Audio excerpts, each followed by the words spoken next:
Ya, Bapak Ibu sekalian, terima kasih sudah join. Dan ini sudah suasana liburan, tapi karena ada beberapa informasi yang cukup penting, sehingga saya menyempatkan hari ini membuat event online. Beberapa informasi krusial, yaitu ada 4 informasi yang kita perlu perhatikan bersama.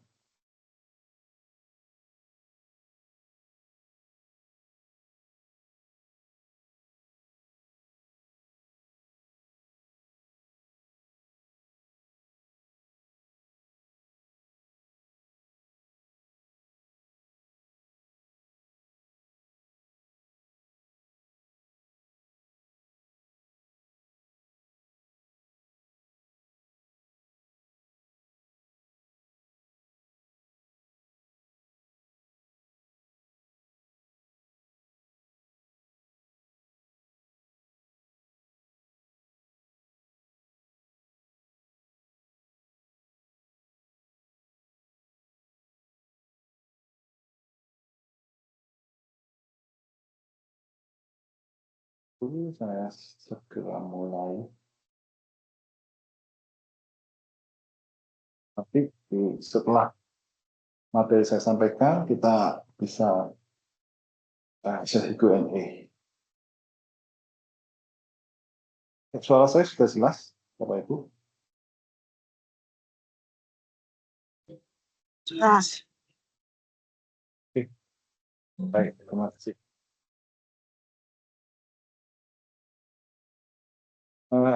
Topik hari ini saya kasih judul critical tax update, karena memang yang ingin saya sampaikan ini cukup krusial, cukup penting, dan juga time sensitif. Sekarang sudah pertengahan Maret, berarti kita sudah berjalan di 2026 kurang lebih 75 hari ya, kurang lebih, sehingga saya merasa harus segera saya sampaikan beberapa hal agar semua bisa persiapan dan tidak terlambat. Beberapa hal yang ingin saya sampaikan ada 4. Pertama, ada yang sangat signifikan terkait perlakuan pajak atas hibah. Ada perubahan signifikan. Kedua, ada perubahan peraturan yang sudah cukup membuat pusing para notaris dan konsultan pajak juga akuntan terkait dengan kewajiban RUPS dan laporan tahunan direksi. Yang ketiga, informasi terbaru atas revisi PPAK peredar produk tertentu yang kabarnya hari ini akan ditandatangani. Sebelum itu, Fitri. Dan keempat, ada perubahan yang cukup apa ya istilahnya, kalau wajib pajak tertentu akan mengatakan perubahan ini cukup seram atas akses informasi keuangan untuk tujuan perpajakan.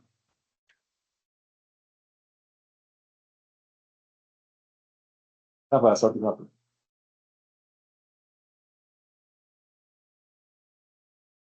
Yang pertama kita ngomong hibah. Hibah menurut ketentuan PPh selama ini diatur dari PMK 90 tahun 2020. Berarti setelah itu sejak 20, 21, 22, 23, 24, 25, 6 tahun sudah berlaku ketentuan yang sekarang sudah tidak berlaku.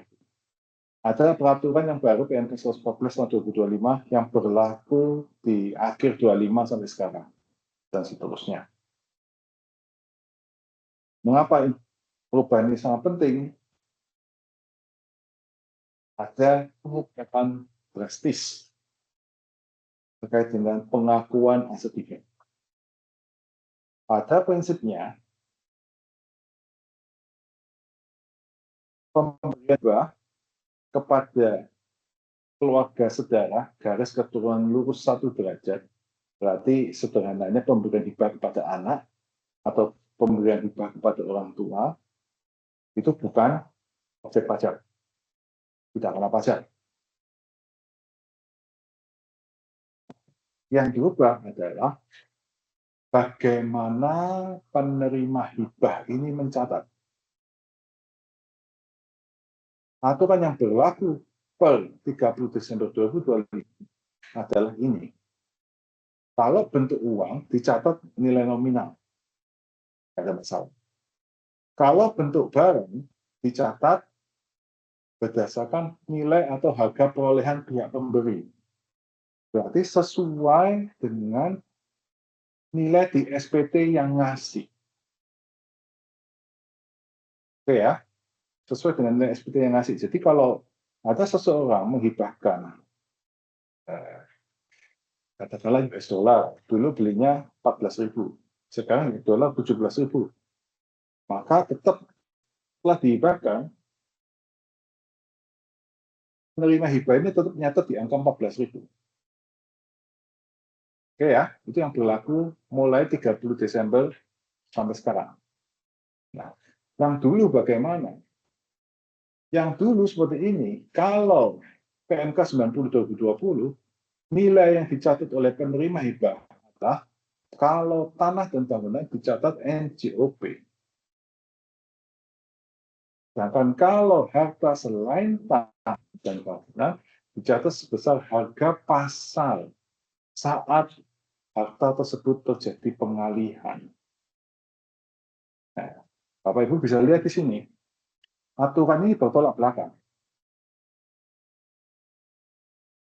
Jadi kalau kita melakukan hibah paling lambat 29 Desember 2025, tadi US dollar beli 14.000, dihibahkan ke anak, anak mencatat 16.500. Tapi beda 1 hari, anak mencatatnya 14.000.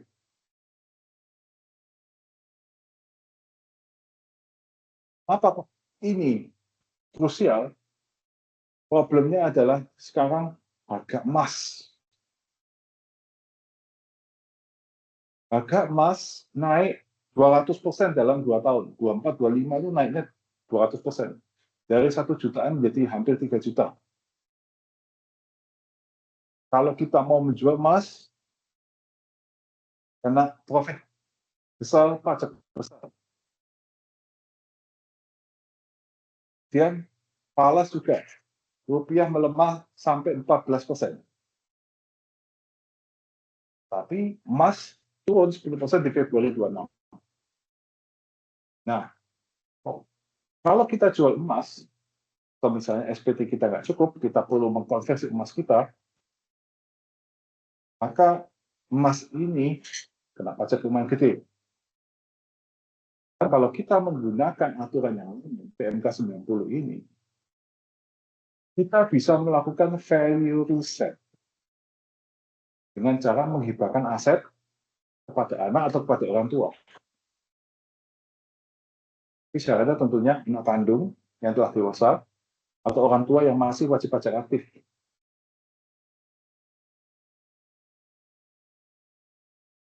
Ilustrasinya begini, kita lihat di emas. Sepanjang 2010 sampai 2024, 3 akhir, harga itu dari 400.000 cuma jadi 1,1. Ini wajar naik pelan-pelan. Tapi kita bisa lihat 24, 25, 26 tiba-tiba ini harga kemarin 2,9. Dalam waktu kurang dari 30 bulan, harganya menukik tajam.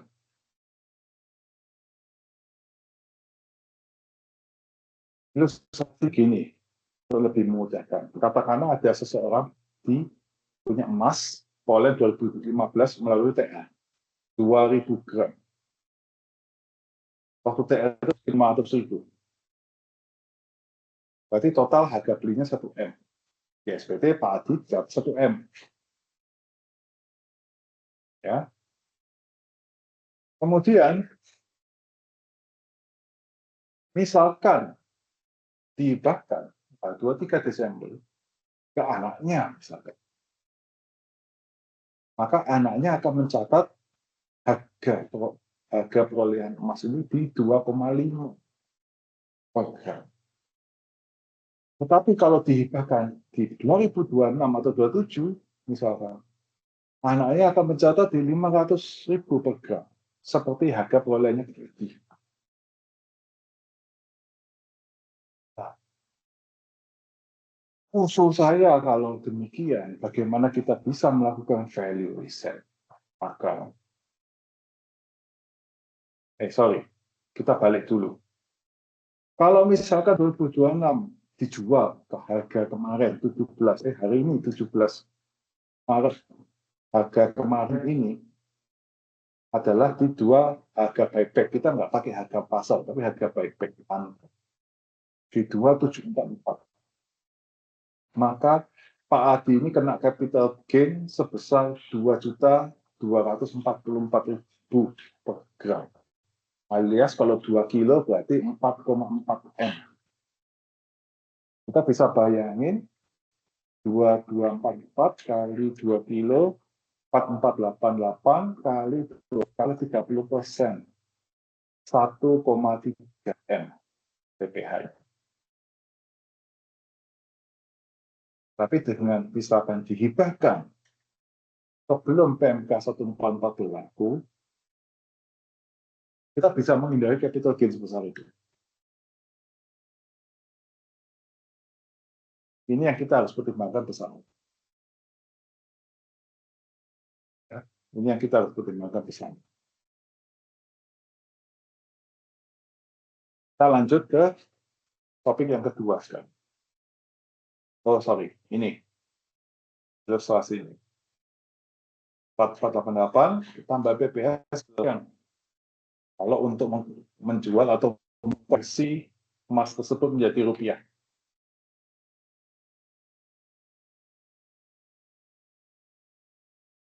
Topik yang kedua, kewajiban RUPS dan laporan tahunan direksi. Peraturan Menteri Hukum, ini bukan Peraturan Menteri Keuangan ya, Peraturan Menteri Hukum nomor 49 tahun 2025. Ilustrasi singkatnya demikian. Di akhir itu terbit Peraturan Permenkum nomor 49 ini berlaku mulai 11 Desember 2025. Dalam pasal 14 peraturan ini dinyatakan bahwa PT sebuah perseroan terbatas wajib melakukan laporan tahunan kepada RUPS, kepada pemegang saham, melalui notaris. Paling lambat 30 Juni untuk setiap tahun. Artinya apa? PT yang selama ini RUPS ke notaris itu cuma 5 tahun sekali, sekarang tiap tahun. Setiap 30 Juni harus sudah RUPS. Kedua, persetujuan RUPS disampaikan kepada Menteri melalui Sistem Administrasi Badan Hukum, SABH. 30 hari setelah akte notaris, berarti 30 Juni harus tanda tangan akte, 30 Juli harus submit notarisnya. Beserta dokumen pendukung yaitu akte notaris dan laporan tahunan. Laporan tahunan ini apa yang harus disubmit 30 Juli? Ini ada 8 item. Pertama, laporan keuangan. Terdiri atas pokoknya 5 laporan. Neraca, laba rugi, laporan arus kas, laporan perubahan ekuitas, dan catatan atas laporan keuangan. Kedua, laporan kegiatan perseroan, berarti operasional 1 tahun. Ketiga, laporan pertanggungjawaban sosial dan lingkungan, CSR. Perusahaan PT itu selama setahun sudah kontribusi apa ke masyarakat. Keempat, rincian masalah yang timbul selama tahun buku yang memulai kegiatan usaha perseroan. Kelima, laporan mengenai tugas pengawasan yang telah dilakukan komisaris selama tahun buku. Nanti komisarisnya selama setahun ngapain? Ini harus ada reportnya. 6. Nama anggota direksi dan anggota dewan komisaris. 7. Gaji dan tunjangan direksi dan komisaris. 8. Komisaris perseroan. Oh enggak, ini gabung saja. Sorry, ini harusnya gabung sama atas. Jadi gaji dan tunjangan direksi dan komisaris. Jadi 7 total. Ini hal baru. Hal yang sama sekali baru, dan beberapa notaris yang saya ajak ngomong, mereka juga bingung mesti gimana. Karena notaris nggak bisa buatkan ini. Yang A, yang bisa buat ya internal perusahaan tersebut, atau akuntan. Saya nggak bisa, saya bukan ekspertis saya membuat 5 laporan keuangan. Ya. Yang B, C, D, E, ini problem. Berarti perusahaan harus belajar bagaimana cara membuat ini. Kalau F dan G ini gampang, nama anggota direksi, komisaris, dan gajinya selama setahun berapa, gampang. Yang A, B, C, D, E ini yang problem. Mayoritas perusahaan hanya membuat laporan keuangan, laba rugi, dan neraca. Laporan arus kas, laporan perubahan ekuitas, dan catatan atas laporan keuangan banyak yang tidak buat.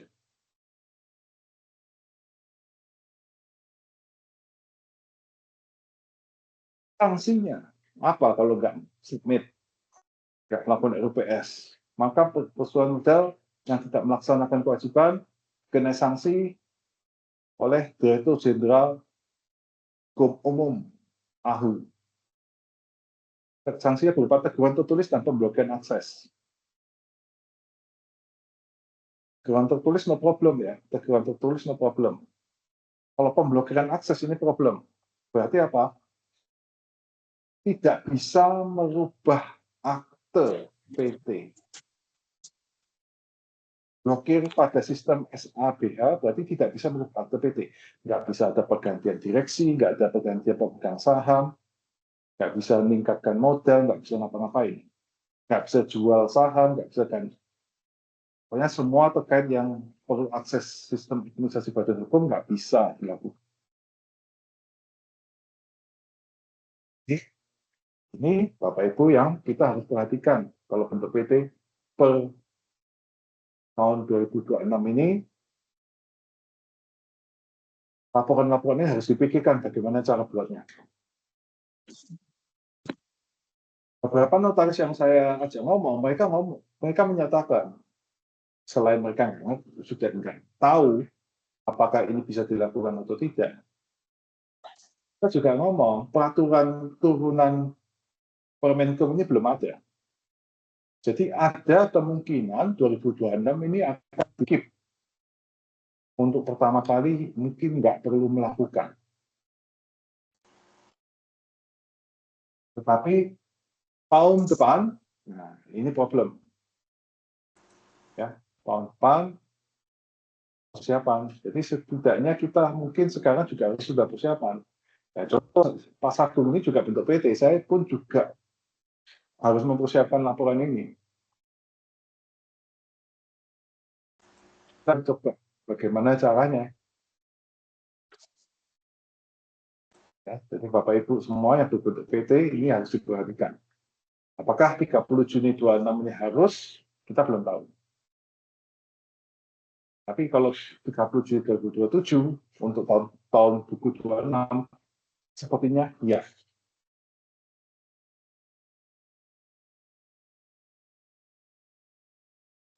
Yang kedua, demikian. Yang kita bahas topik yang ketiga. Tapi Bapak Ibu di sini ada yang sebagian pakai PPh 0,5% ya, PPh 0,5% dan bruto tertentu. Akan diperpanjang, ini kan sejak awal 25 kan sudah heboh ya.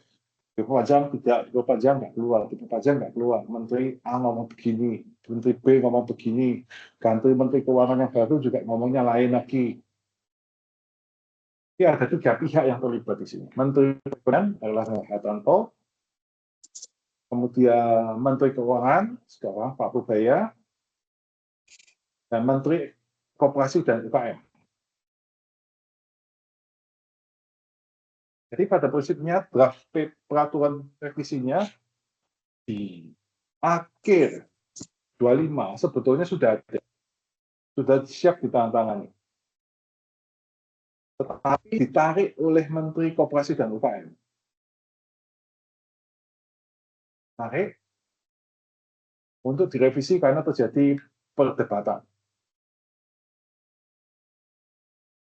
Nah, mungkin sedikit ilustrasi perjalanan PPh final peredaran bruto tertentu demikian ya. 2013 PP 46 1% bersifat wajib tanpa batas waktu. Waktu itu orang pribadi saja, seingat saya. 2018, PP 3 2018 tarif 0,5% bersifat pilihan. Ada waktu PT dan CV boleh, tapi ada batas waktunya. 2022 PP 55 2022 tetap seperti 2018, tetapi ada penambahan untuk orang pribadi, ada tax free 500 juta. Omset 500 juta pertama tidak kena pajak. Di 2025 harusnya untuk wajib pajak lama yang dari 2018 ini masa berlakunya sudah habis semua. Jadi sepanjang 2025 statusnya ini menggantung. Diperpanjang, tidak. Diperpanjang, tidak. Janjinya diperpanjang. 2026 bagaimana?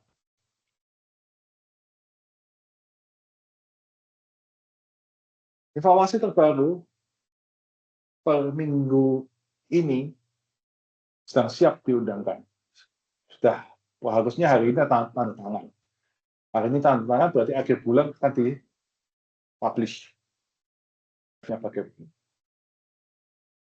Jadi pada prinsipnya Menteri Keuangan itu minta diperpanjang sampai 2029. Berarti untuk orang pribadi itu masa pakainya 12 tahun.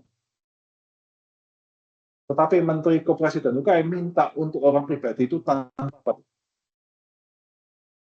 Nah, terjadi tarik ulur. Nah, aturan yang akan ditandatangani, informasi yang saya dapat demikian. Orang pribadi dan perorangan akan dapat menggunakan tanpa batas waktu. PT dan CV tidak bisa pakai PP UMKM lagi.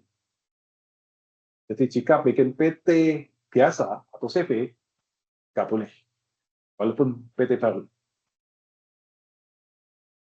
Batasan omset tetap 4,8 M. Yang berbeda adalah nilai 4,8 M ini sekarang menjadi gabungan baik antara usaha final tersebut, usaha lain atau income lain yang tidak final, misalkan ada penghasilan makelar, komisi, atau bukan objek pajak, atau mungkin menyewakan rumah atau jual rumah, itu akan dianggap 4,8 ini. Gabungan suami dan istri baik satu NPWP maupun beda NPWP juga akan dianggap sama satu gabungan dengan 4,8 ini. Jadi secara prinsip sebetulnya walaupun tetap 4,8 tapi turun. Secara prinsip turun 4,8. Karena satu, sejak 2013 sampai sekarang sudah 11 tahun tentunya tergerus inflasi ya. Kedua, tidak murni lagi atas usaha final tersebut, tapi merupakan gabungan dari berbagai macam income. Jadi secara prinsip turun ini. Jadi katakanlah seseorang omsetnya 2,5 M, kemudian tahun itu dia jual rumah katakanlah 3 M, tembus ya. Tahun depan dia sudah nggak boleh pakai 0,5%. Tahun depan dia sudah nggak pakai 0,5%. Nah, ini gosipnya demikian. Kita lihat setelah libur Lebaran ini, dugaan saya aturannya sudah terbit, kita bisa pelajari bersama. Yang terakhir, bagian keempat, ini aturan yang sebetulnya yang paling gawat ini.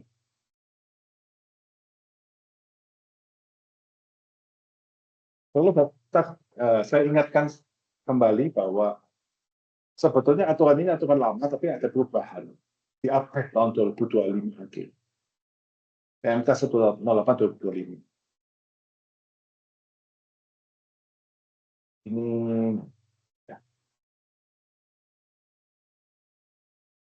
ya. Aturan ini sebetulnya merupakan alat yang mengatur bagaimana Direktur Jenderal Pajak mendapatkan informasi dari lembaga keuangan. Dan aturan ini merupakan standar internasional, Bapak Ibu ya. Standar internasional namanya CRS, Common Reporting Standard. Selama ini sudah terbukti bahwa aturan ini berjalan di mana saldo rekening bank Bapak Ibu kantor pajak tahu jika ada yang tidak sama persis, kantor pajak bisa mengirimkan surat cinta menyatakan kita punya data Bapak Ibu rekening ini. Isinya kok beda dengan SPT Anda. Ini sudah terbukti aturan berjalan. Tetapi tahun ini aturannya bertambah satu baris. Dan bertambah satu barisnya cukup seram. Jadi secara umum demikian, selain kita ngomong kriptokasi sekarang terlapor, tetapi ada beberapa update ini. Hijau. Highlight hijau ini terkait dengan mengikuti standar nasional, termasuk informasi rekening keuangan yang wajib dilaporkan. Perubahan utamanya di sini. Informasi rekening yang wajib dilaporkan ini ada perubahan. Berarti terdampak amended CRS, berarti standar internasional. Bukan Indonesia yang ada-ada. Tapi standar internasional, Indonesia harus mengikuti. Perubahannya gimana? Kita coba lihat. Pertama yang kita bahas adalah rekening di luar negeri. Yang lain-lain tidak ada perubahan signifikan, tetapi ini nomor 6. Bahwa penghasilan dari rekening di luar negeri yang dilaporkan adalah pertama, jumlah bunga yang diterima dari tabungan. Kedua, kalau rekening kustodian, baik bunga, dividen, profit atas penjualan aset, misalkan saham. Biasanya ini portfolio investasi ya. Ditaruh di obligasi dapat bunga, ditaruh di saham dapat dividen. Kalau sahamnya dijual, gain atau loss-nya terekod dengan baik, akan dilakukan. Aset keuangan lain, jumlah apapun yang dibayarkan kepada pemegang rekening.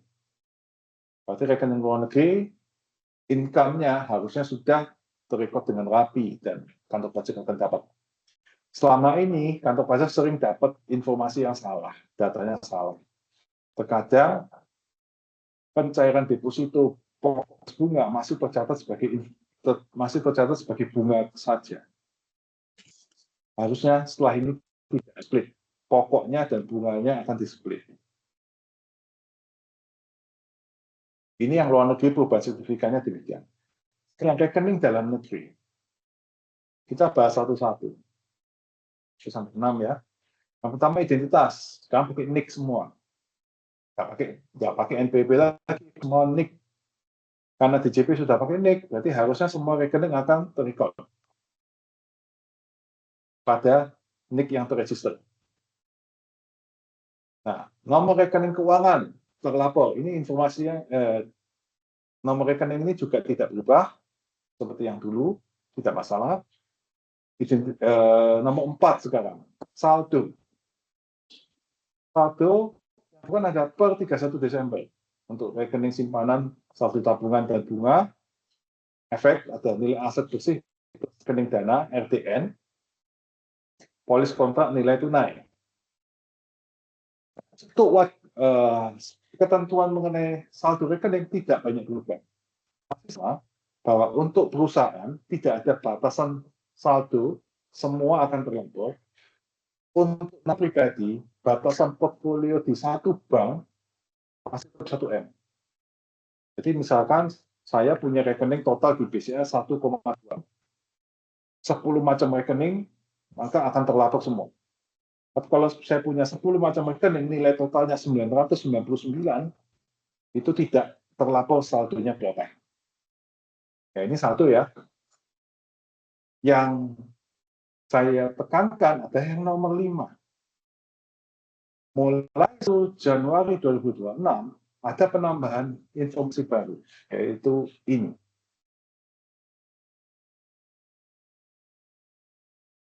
Mulai tahun 2026, kantor pajak akan mendapatkan informasi tambahan.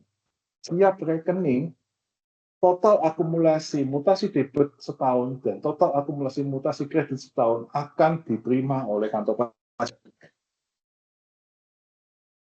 Ya. Dan ini semua rekening. Tidak ada batasan apakah saldo akhir tahunnya di bawah 1 M, di atas 1 M, tidak ada.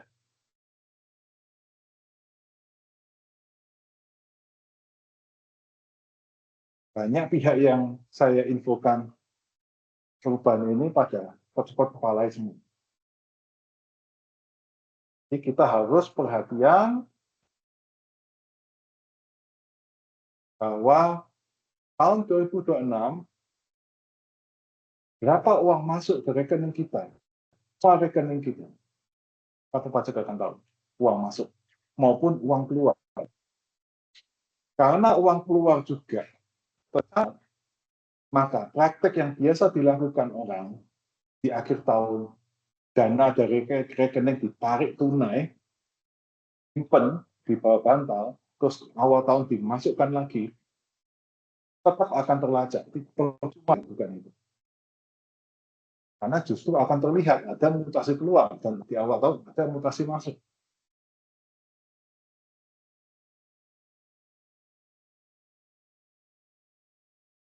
Nanti akan saya bahas contohnya. 6, penghasilan terkait dengan rekening, baik bunganya dan lain-lain seperti luar negeri sama, akan kantor pajak dapatkan. Enggak, itu loh aku. Oh, ada orang. Oh ya. Kita mulai Zoom pajak. Ya.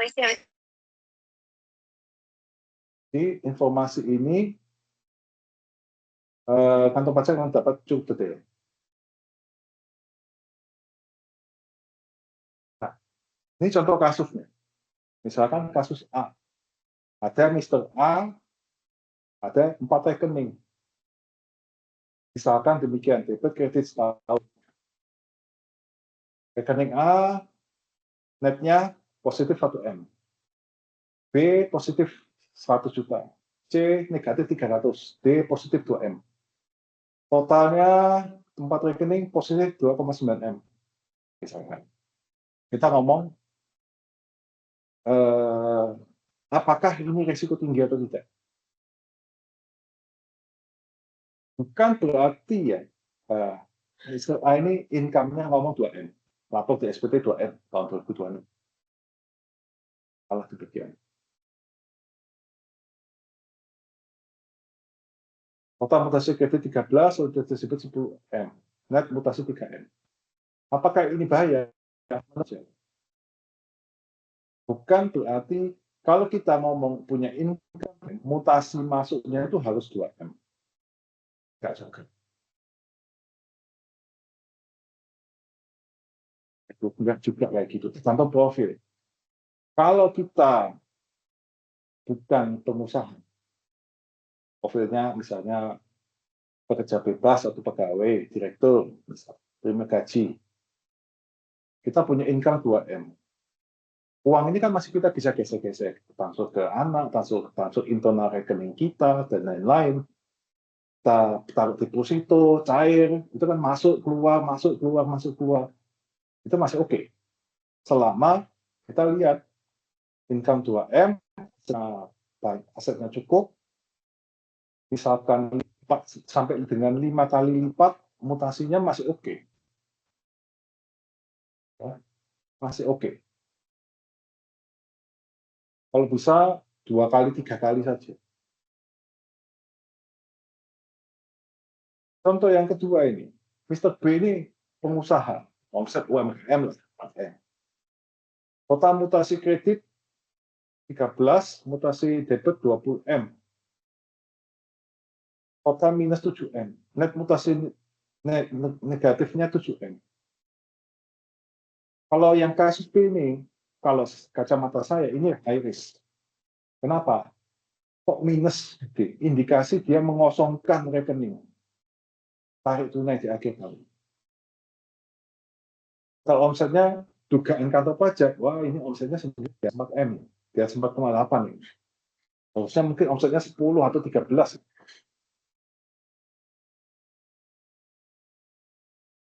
Kita harus hati-hati. Tips dari saya ini, minimalkan perputaran dana dari rekening. Kalau mau transaksi, direct aja. Jangan uangnya diputar ke rekening A, ke rekening B, ke rekening C, baru buat bayar. Direct aja. Direct mungkin. Bisa mungkin semua transferan pakai berita. Kedua, praktik rekening penampung jangan dilakukan. Very high risk. Terkadang banyak perusahaan yang suka pakai rekening pribadi. Alasannya gampang ngeceki mutasi di HP. Males klik bisnis. Gampang-gampangan. Atau customer-nya nggak mau kalau disuruh transfer ke rekening PT. Ini very high risk. Profil. Tidak cocokkan profil. Katakanlah rekening yang dipakai sebagai penampung itu rekening owner, rekening direktur perusahaan. Kantor pajak akan melihat, Bapak Rudi ini profilnya direktur, gaji 600 juta setahun. Akhirnya mutasi masuknya kok 20M. Maka Pak Rudi ini akan kena kategori high risk untuk dapat surat cinta dari kantor pajak.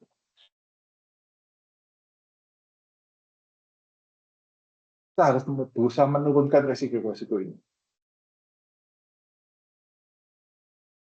Rekening penampung ini sebaiknya dihindari. Ketiga, usaha wajib menggunakan rekening nama sendiri. Jangan sampai sebuah PT, terutama PT ya, badan hukum, nggak punya rekening atau punya rekening tapi nggak pernah dipakai. Semua customer transfer ke rekening atas nama orang pribadi, bayar ke supplier juga orang pribadi. Ini jangan sampai terjadi. Terus jangan meminjamkan rekening pihak lain. Jangan. Saya.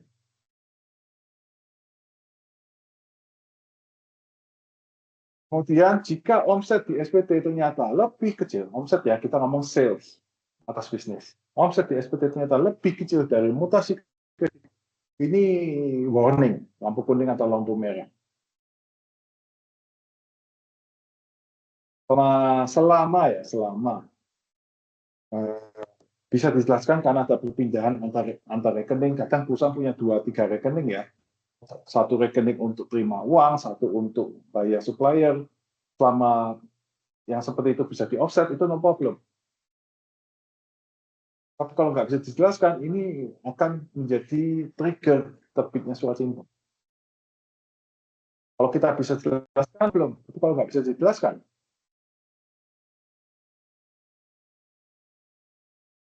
jauh ini yang bisa saya sarankan, batas kewajarannya, mutasi kredit maksimal 5 kali penghasilan dilaporkan untuk orang pribadi.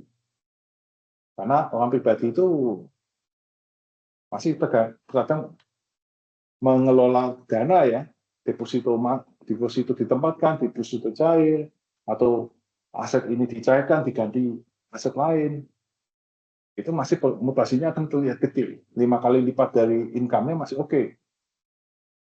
Ke company, pengusaha atau perusahaan, hati-hati. Jangan lebih dari setengah kali.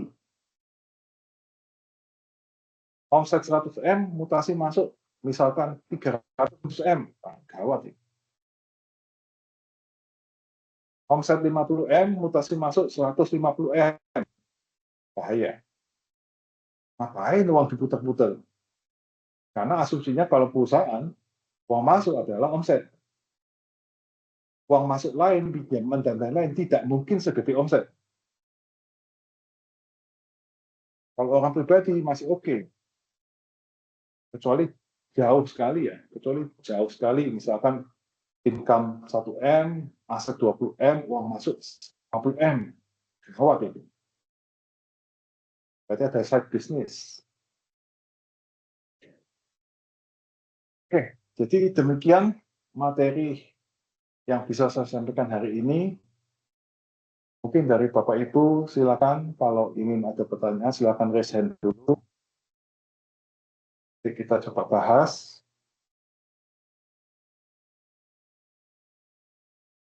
Oke, ada Pak Doni. Ya, silakan Pak Doni.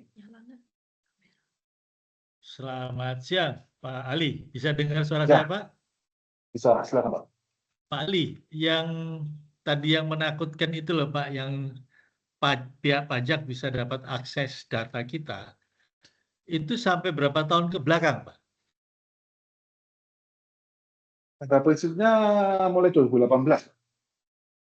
2018. Ya. Gitu, Pak ya. Karena undang-undangnya berlaku 2017. Pertukaran data itu baru jadi 2018. Oke. Tetapi yang mutasi ini baru akan terjadi tahun ini. Di April tahun depan datanya disubmit. Oh. Oke, Pak. Terima kasih, Pak Ali. Oke. Silakan. Pak Ibu lain, yang lain.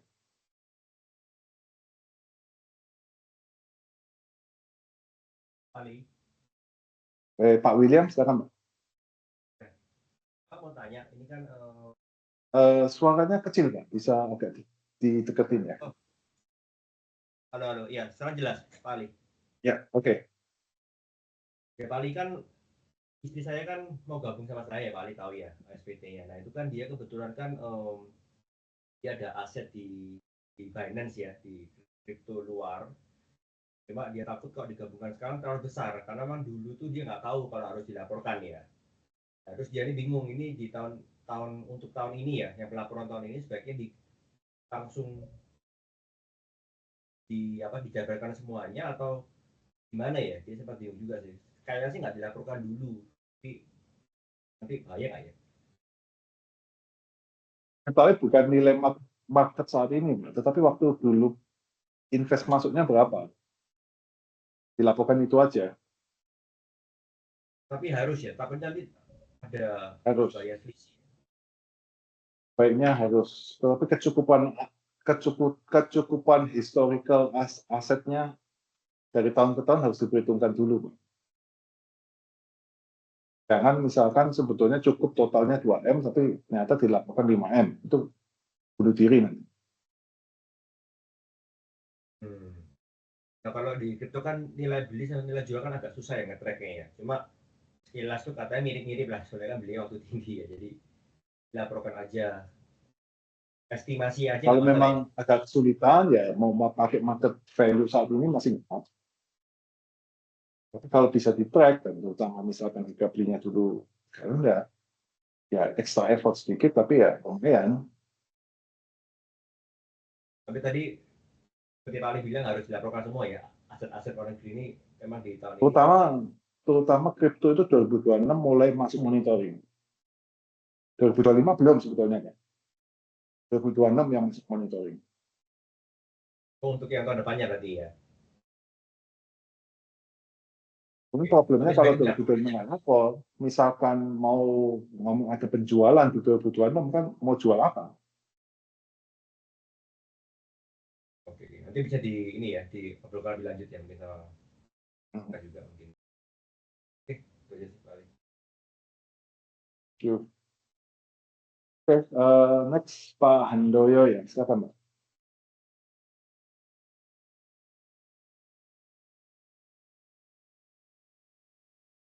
Saya balik. Satu Halo, ya. mengenai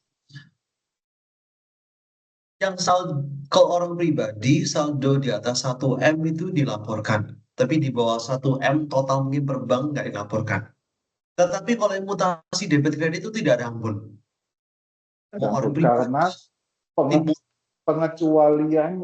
pengecualian 1 M under atau over itu hanya mengacu ke nilai saldo di akhir tahun. Tujuh ya. Bahkan aturannya dulu. Asumsi saya pertama waktu baca aturan ini bahwa mutasi itu juga mengikuti batasan 1 M atau tidak. Tetapi setelah saya baca-baca lagi, ternyata yang mengikuti 1 M over atau under itu hanya saldo rekening. Kayaknya agak pelan. Nah, dan itu problem ya.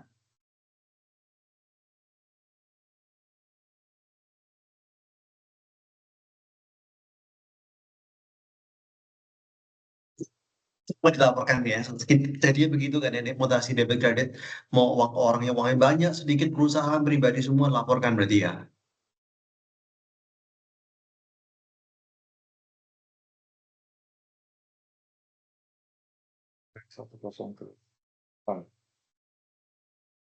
Kelihatan ya, aturannya kelihatan sudah.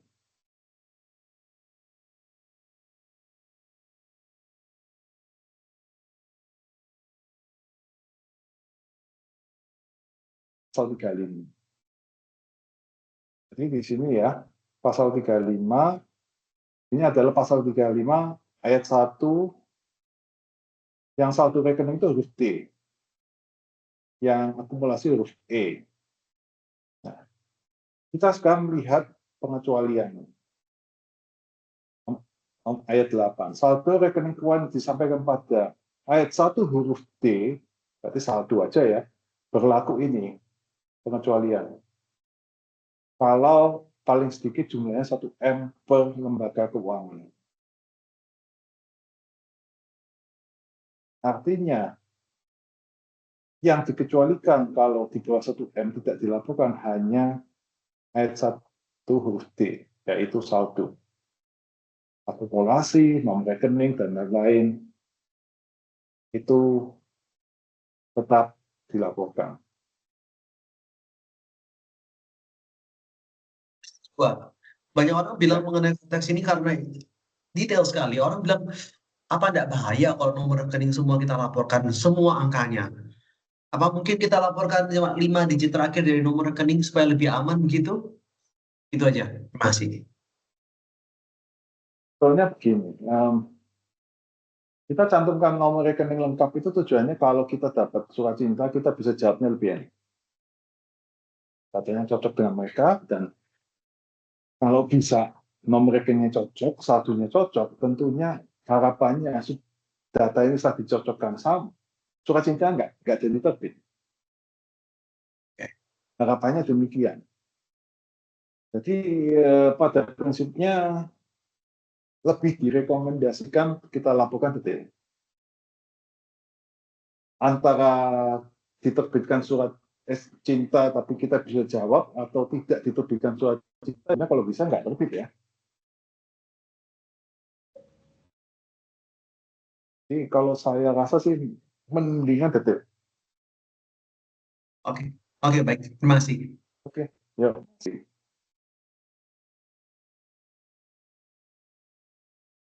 Oke, Bapak Ibu yang lain, ada yang mau ditanyakan? Pak Fali, saya baru selaku UMKM barusan jual aset, apakah masih bisa pakai PPh final? yang 0,5. Pada prinsipnya Pak Denis ya, selama aturan ini belum keluar, kita nggak usah terlalu ambil pusing. Misalkan keluar pun kita akan berlindung di mana, misalkan jual hasil gede ya, kita akan berlindung di mana itu terjadi sebelum aturannya terbit. Karena itu di luar kendali kita ya. Ya, kita Misalkan paling jelek misalkan sampai tembus katakanlah paling jelek. Tentunya ada cara-cara lain yang bagaimana mungkin tokonya Pak Denis itu kita atur bagaimana mungkin akhirnya namanya digantikan nama istri bagaimana itu masih bisa dilakukan. harus Kita lihat dulu. Ya. Kita lihat dulu lah nanti detail aturannya bagaimana. Oke, makasih Pak. Terima kasih. Iya.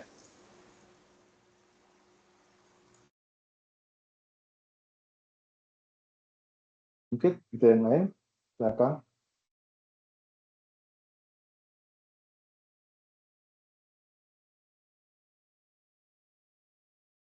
Yang kita perlu hati-hati adalah mungkin dari perusahaan yang katakanlah ada kondisi tertentu yang mana barang dagangannya ini nggak bisa dilaporkan semua salesnya. Nah ini problem. Karena akhirnya uang masuknya nggak cocok.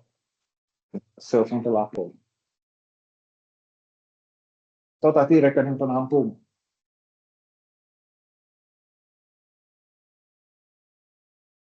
Semua nggak mau transfer ke rekening CV, nggak mau transfer ke rekening PT. Problem.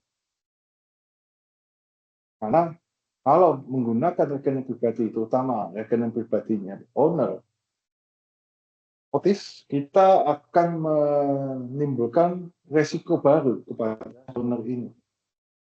Owner ini akan tersorot, menyebabkan resiko besar timbul suracinta. Tentunya aset owner akan jadi sorotan juga.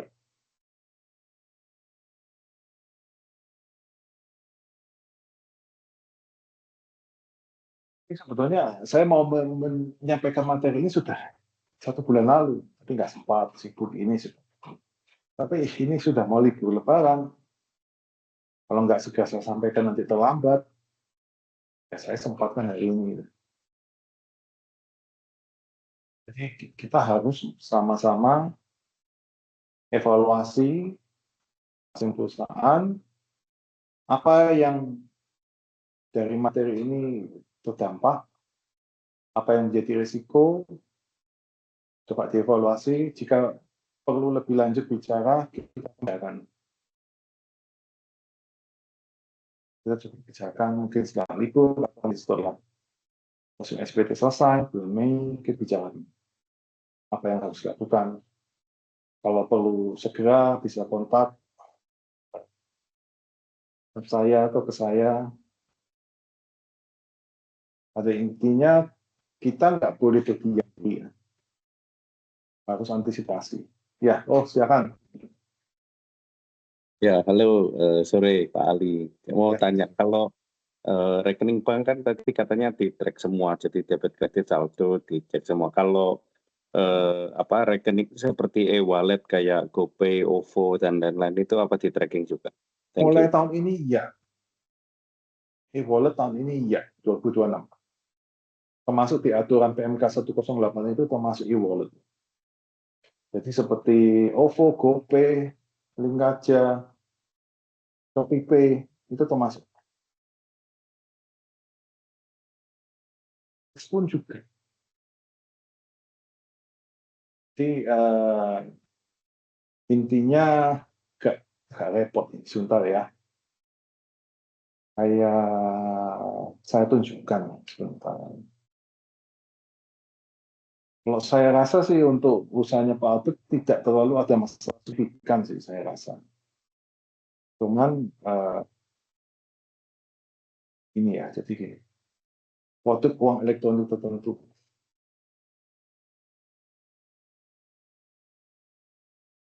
akan tercatat juga, termonitor saldonya. 5 nggak usah, di 25 belum. Jadi kalau kita dalam konteks SPT orang pribadi, sebetulnya saldo-saldo ini kan tidak terlalu signifikan besarnya ya Pak Abud ya. Tapi kalau dari kacamata pengusaha, nah, ini yang problem. Apakah sebagai penerima pembayaran ini apa yang perlu dilakukan nanti ini coba kita pelajari juga bersama.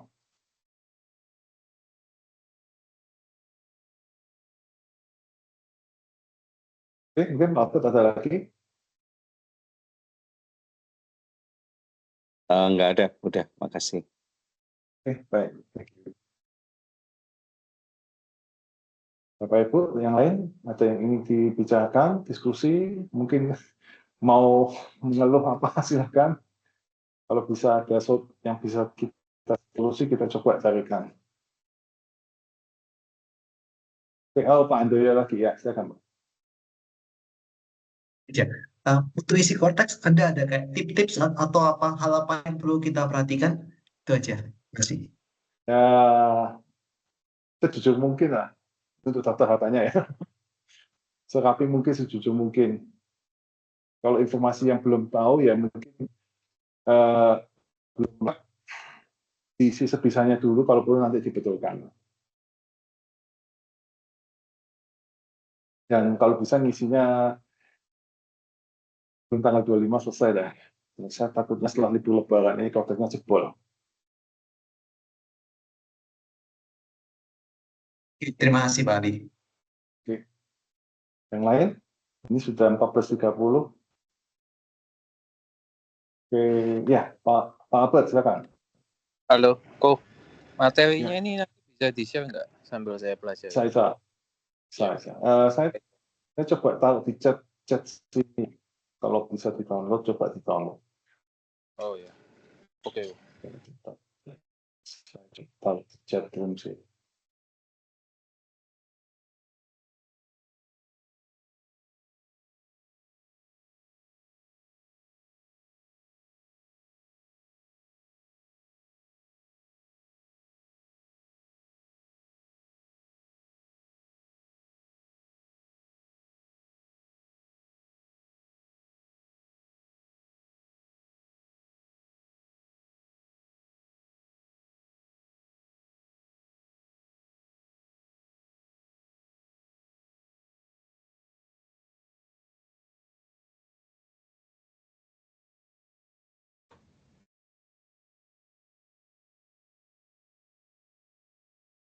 Ya.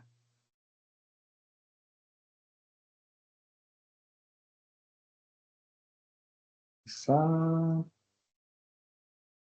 ini Pak.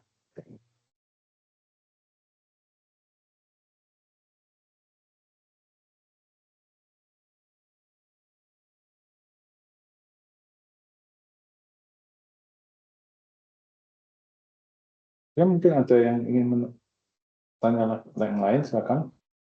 Sambil saya atur ini.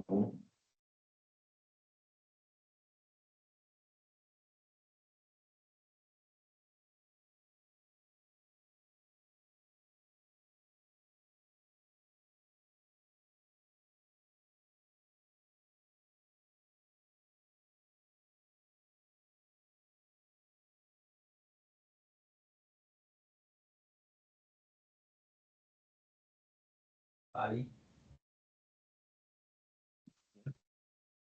Oh, bentar, logo ya. Ini copy.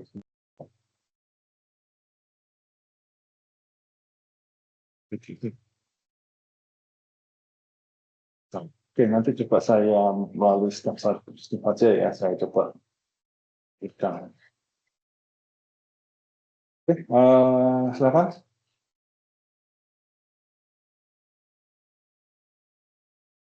Pak William ya, silakan.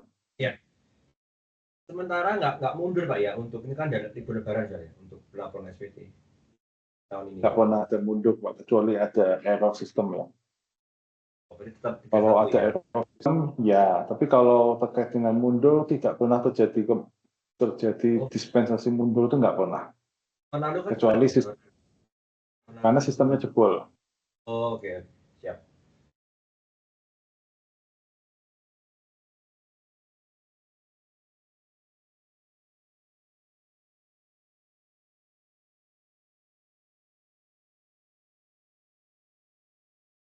Bisa ya, nanti aja saya coba bagikan Melisa.